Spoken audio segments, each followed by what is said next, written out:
সালামু আলাইকুম।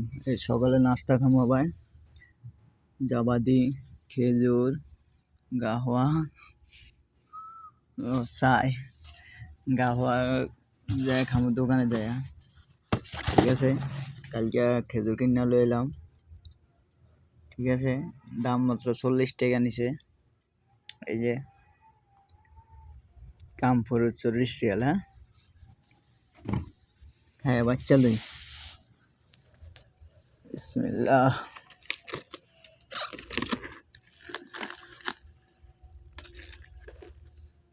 খেজুর আর গাহওয়া খাইয়া সেই মজা, শরীরে শক্তি বাড়বা।